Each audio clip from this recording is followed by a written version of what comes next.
दोस्तों नमस्कार, आप सभी का स्वागत है।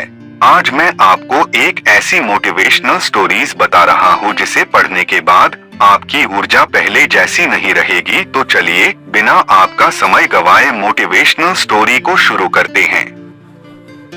हरीश नाम का एक लड़का था। उसको दौड़ने का बहुत शौक था। वह कई मैराथन में हिस्सा ले चुका था, परंतु वह किसी भी रेस को पूरा नहीं करता था। एक दिन उसने ठान लिया कि चाहे कुछ भी हो जाए वह रेस पूरी जरूर करेगा।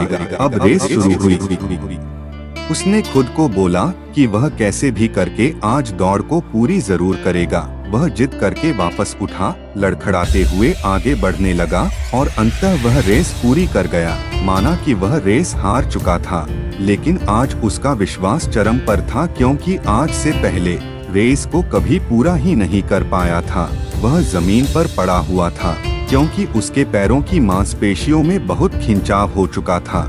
लेकिन आज वह बहुत खुश था, क्योंकि आज वह हार कर भी जीता था।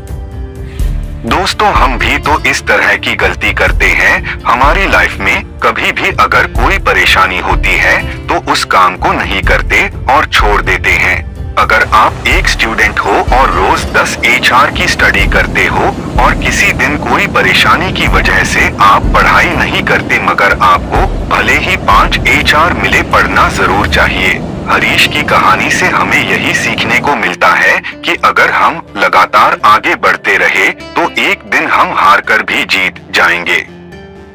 कुछ लोग हमेशा परिस्थितियों को ही दोष देते हैं। यह मोटिवेशनल स्टोरी ऐसी है जिसको सुनकर आपकी आंखें खुल सकती है। इस कहानी को जल्दी से जल्दी शुरू करते हैं। काफी समय पहले की बात है दोस्तों। एक आदमी रेगिस्तान में फंस गया था। वह मन ही मन अपने आप को बोल रहा था कि यह कितनी अच्छी और सुंदर जगह है। अगर यहाँ पर पानी होता तो यहाँ पर कितने अच्छे अच्छे पेड़ उग रहे होते और यहाँ पर कितने लोग घूमने आना चाहते होंगे। मतलब ब्लेम कर रहा था कि यह होता तो वो होता और वो होता तो शायद ऐसा होता। ऊपर वाला देख रहा था। अब उस इंसान ने सोचा यहाँ पर पानी नहीं दिख रहा है। उसको थोड़ी देर आगे जाने के बाद उसको एक कुआं दिखाई दिया जो कि पानी से लबालब भरा हुआ था। काफी देर तक विचार विमर्श करता रहा खुद से। फिर बाद उसको वहाँ पर एक रस्सी और बाल्टी दिखाई दी। इसके बाद कहीं से एक पर्ची उड़ के आती है, जिस पर्ची में लिखा हुआ था कि तुमने कहा था कि यहाँ पर पानी का कोई स्रोत नहीं है, अब तुम्हारे पास पानी का स्रोत भी है। अगर तुम चाहते हो तो यहाँ पर पौधे लगा सकते हो। वह चला गया। दोस्तों, तो यह कहानी हमें क्या सिखाती है? यह कहानी हमें यह सिखाती है कि अगर आप परिस्थितियों को दोष देना चाहते हो कोई दिक्कत नहीं है, लेकिन आप परिस्थितियों को दोष देते हो कि अगर यहाँ पर ऐसा हो और आपको वह सोर्सेस मिल जाए तो क्या परिस्थिति को बदल सकते हो। इस कहानी में तो यही लगता है कि कुछ लोग सिर्फ परिस्थिति को दोष देना जानते हैं। अगर उनके पास उपयुक्त स्रोत हो तो वह परिस्थिति को नहीं बदल सकते, सिर्फ वह ब्लेम करना जानते हैं। लेकिन हमें ऐसा नहीं बनना है दोस्तों। इस कहानी से यह शिक्षा मिलती है कि अगर आप चाहते हो कि परिस्थितियां बदले और आपको अगर उसके लिए उपयुक्त साधन मिल जाए तो आप अपना 1% योगदान तो दे ही सकते हैं। और मुझे पूरा भरोसा है कि अगर आपके साथ ऐसी कोई घटना घटित होती है आप अपना योगदान जरूर देंगे। यह कहानी आपको अच्छी लगी होगी। अगर आप चाहते हो कि आपको ऐसी मजेदार कहानियां मिलती रहे तो आप बिल्कुल सही जगह पर है।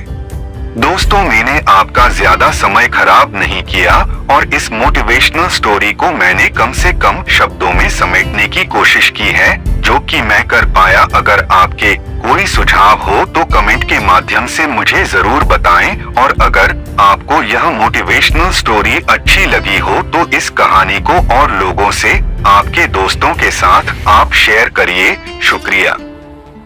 नमस्कार दोस्तों, आप सभी का स्वागत है। आज की ये मोटिवेशनल स्टोरी ईमान का ज्ञान बताएगी। तो चलिए शुरू करते हैं। काफी समय पहले की बात है। प्रतापगढ़ नाम का एक राज्य था। वहाँ का राजा बहुत अच्छा था, मगर राजा को एक सुख नहीं था, वह यह कि उसके कोई भी संतान नहीं थी और वह चाहता था कि अब वह राज्य के अंदर किसी योग्य बच्चे को गोद ले।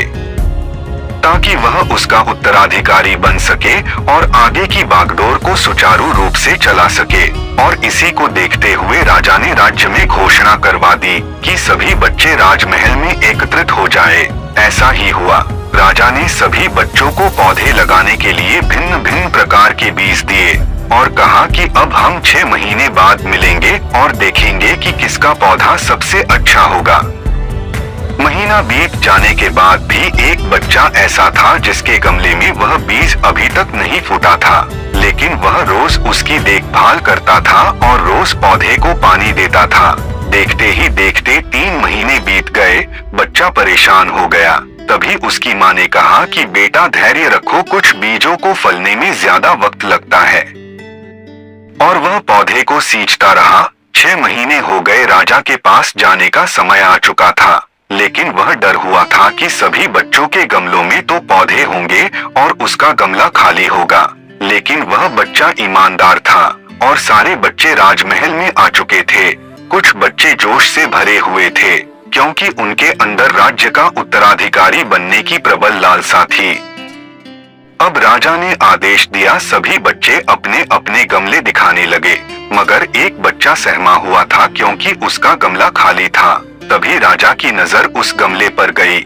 उसने पूछा, तुम्हारा गमला तो खाली है? तो उसने कहा, लेकिन मैंने इस गमले की 6 महीने तक देखभाल की है। राजा उसकी ईमानदारी से खुश था कि उसका गमला खाली है, फिर भी वह हिम्मत करके यहाँ आ तो गया। सभी बच्चों के गमले देखने के बाद राजा ने उस बच्चे को सभी के सामने बुलाया। बच्चा सहम गया और राजा ने वह गमला सभी को दिखाया। सभी बच्चे जोर से हंसने लगे। राजा ने कहा, शांत हो जाइए, इतने खुश मत होइए। आप सभी के पास जो पौधे हैं वो सब बंजर हैं। आप चाहे कितनी भी मेहनत कर ले, उनसे कुछ नहीं निकलेगा। लेकिन असली बीज यही था। राजा उसकी ईमानदारी से बेहद खुश हुआ और उस बच्चे को राज्य का उत्तराधिकारी बना।